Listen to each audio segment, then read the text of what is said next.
পাকিস্তানি ভাবি যদি আজকে পাশে না থাকতো কি হতো আমার বলেন তো। আজকে এমন এক রেসিপি নিয়ে আসলাম, এটা কোনো বাংলাদেশি রেসিপি না, এটা হলো পাকিস্তানি ভাবির হাতের রেসিপি। আর এই রেসিপি কিন্তু মানে কি বলবো, হালুয়ার জগতের শ্রেষ্ঠ হালুয়া।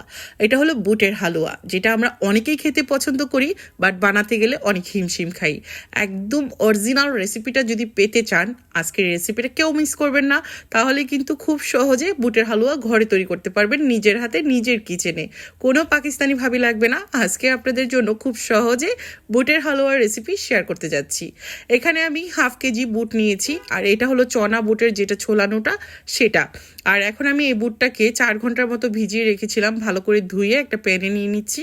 4টা দিয়ে দিচ্ছি এলাচি, 2 ফালি দারুচিনি। এখানে আমি 1/2 কেজি বুটের জন্য আমি এখানে 1/2 লিটার পানি অ্যাড করেছি। পানির রেশিওটা মনে রাখতে হবে, খুব বেশি পানি দেওয়া যাবে না কিন্তু, তাহলে কিন্তু হালুয়া বানাতে গেলে নিজের হালুয়া টাইট হয়ে যাবে। আজকে এই রেসিপি ভালো করে দেখে নেবেন, তাহলে কিন্তু কোনো দিনও হালুয়া বানাতে গেলে আপনার কোনো কষ্টই হবে না। আরেকটা ব্যাপার বলে দিচ্ছি, এখানে কিন্তু আমি 1 চিমটি পরিমাণ লবণও অ্যাড করেছি, হয়তো আপনারা লক্ষ্য করেছেন। এখন আমি বুটের হালুয়াটা বানানোর জন্য বুটগুলোকে খুব ভালো করে সিদ্ধ করে নিয়েছি। আর দেখে হয়তো বুঝতে পেরেছেন, এলাচ দারুচিনি তুলে ফেলে দিয়েছি, কারণ ওর ফ্লেভারগুলো বেড়ে গেছে। এখন আর ওগুলোর কোনো কাজ নেই। দেখুন পানিটা কিন্তু শুষে নিয়েছে, আর বুটটা পুরোপুরি সিদ্ধ হয়ে গেছে। এটা কোনো প্রেশার কুকারে দেওয়ার দরকার নাই, 1/2 আওয়ারের মতো সিদ্ধ করলে কিন্তু হয়ে যাবে। চুলার আঁচটা মিডিয়ামের চেয়ে কম রেখে সিদ্ধ করে নেবেন। এখন যেটা করছি, এটা হলো আমি ব্লেন্ডার জগে দিয়ে দিচ্ছি, বাটাবাটির কোনো ঝামেলা নেই। আর এই তো ব্লেন্ডার জারের মধ্যে দিয়ে আমি এটাকে ব্লেন্ড করে নিচ্ছি। আমি যে ব্লেন্ডারে ব্লেন্ড করছি, এটা অনেকেই কিন্তু আমাদের কাছ থেকে নিয়েছেন। আর এটা হলো 3 লিটার ক্যাপাসিটি। আমি কিন্তু এখানে একসাথে 1/2 কেজি বুট দিয়ে দিলাম। আর এটা কিন্তু মানে খুব মিহি করে ব্লেন্ড হয়ে যাবে। আর এই ব্লেন্ডার কারো লাগলে আপনারা কিন্তু অর্ডার করতে পারবেন আমাদের কাছ থেকেই। আর এই তো আমি খুব ভালো করে মিহি করে একদম ব্লেন্ডারে একদম ব্লেন্ড করে নিলাম। আর এটা মানে কয়েক সেকেন্ডের মধ্যে কিন্তু ব্লেন্ড হয়ে গেছে। চলুন দেখি কতটা মিহি হয়েছে। শিলপাটায় বাটাবাটির ঝামেলায় না গিয়ে এই ব্লেন্ডারের মধ্যে কিন্তু একসাথে আপনারা অনেকগুলো ব্লেন্ড করতে পারবেন। এটা হলো 3 লিটার ক্যাপাসিটি, সুকানি ব্র্যান্ডের একটা প্রোডাক্ট। এই প্রোডাক্টটা হাতে পেলে একদম খুশি হয়ে যাবেন। হ্যাঁ, তো বেশি ভালো, আর এটা কিচেনের অনেক কঠিন কাজগুলোকেও সহজ করে দেয়। দেখে হয়তো বুঝতে পারছেন, আমার আর বলে দেওয়ার কি দরকার, তাই না?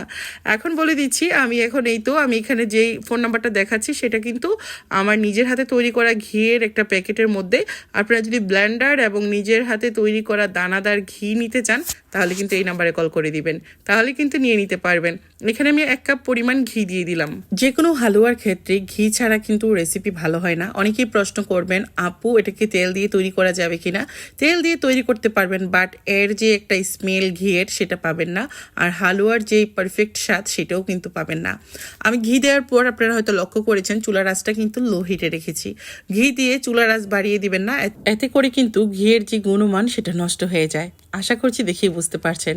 এখন কিন্তু অনবরত হালুয়াটাকে নাড়তে হবে। আপনারা হয়তো দেখেই বুঝতে পারছেন, হালুয়া নাড়তে নাড়তে আমি এদিক থেকে চিনিটা অ্যাড করে দিচ্ছি। আপনারা যদি পানির পরিমাণ বেশি দেন, সেই ক্ষেত্রে রান্না করতে অনেক টাইম লাগবে, আর আপনার হালুয়া বানাতে বানাতে নিজের হালুয়া টাইট হয়ে যাবে। তা আমি যখন বুটের হালুয়া বানাই, একা তো আমার পক্ষে সম্ভব হয় না, সঙ্গে আমার সঙ্গীকেও নিয়ে নিই, যাতে করে ও একটু নাড়াচাড়া করতে পারে। আমি এখানে কোনো প্রকার লিকুইড দুধ অ্যাড করলাম না। আমি 1.5 কাপ পরিমাণ এখানে পাউডার মিল্ক অ্যাড করেছি। এতে করে এর টেস্টটা অনেক ভালো আসবে, আর হালুয়াটাও পাতলা হবে না। পাতলা যত হবে তত বেশি সময় ধরে রান্না করতে হবে। আর এমনিতেও বুটের হালুয়া অনেক সময় ধরে রান্না করতে হয়। এটা আশা করছি যারা বুটের হালুয়াটা বানান তারা জানবেন। তবে যারা নতুন রাঁধুনি, তারা এই বিষয়গুলো খেয়াল রাখবেন। কোনোভাবেই বুটের হালুয়াতে চেষ্টা করবেন যে মানে লিকুইড দুধটা না দিতে।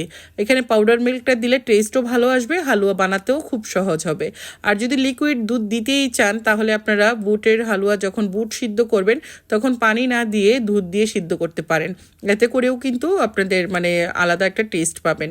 আমার হালুয়াতে আমি সামান্য পরিমাণ ফুড কালার দিয়েছি। আর এই হালুয়াটা তৈরি করতে আমার মিনিমাম 40 থেকে 50 মিনিটের মতো সময় লেগেছে। আর এখন আমার হালুয়াটা একদম পারফেক্ট। যখন দেখবেন প্যানের গা ছেড়ে দিয়েছে, তখন কিন্তু হালুয়া হয়ে গেছে। নামানোর আগে আমি এখানে আরও 4 টেবিল চামচ পরিমাণ ঘি অ্যাড করেছি। আপনারা হয়তো লক্ষ্য করেছেন। আর আমার নিজের হাতে ঘিয়ের যে স্মেল, সেটা মানে কি বলবো, আপনি যখন নিজের হাতে পাবেন তখনই বুঝতে পারবেন। যাদের লাগবে তারা কিন্তু অর্ডার করতে পারেন। আর এই তো আমার হালুয়াটা কতটা পারফেক্ট হয়েছে, আশা করছি দেখেই বুঝতে পারছেন। এরকম হালুয়া যদি হয় আর সঙ্গে পরোটা হয়, কেমন হয় বলেন তো? আমার এই হালুয়া আমি নিজে খেয়েই কিন্তু নিজের প্রশংসায় পঞ্চমুখী হয়ে যায়, মাশাআল্লাহ। প্লিজ সবার কাছে একটা রিকোয়েস্ট, ভিডিওটা বেশি বেশি করে শেয়ার করে দিবেন, এতে করে সবাই দেখে নিতে পারবে।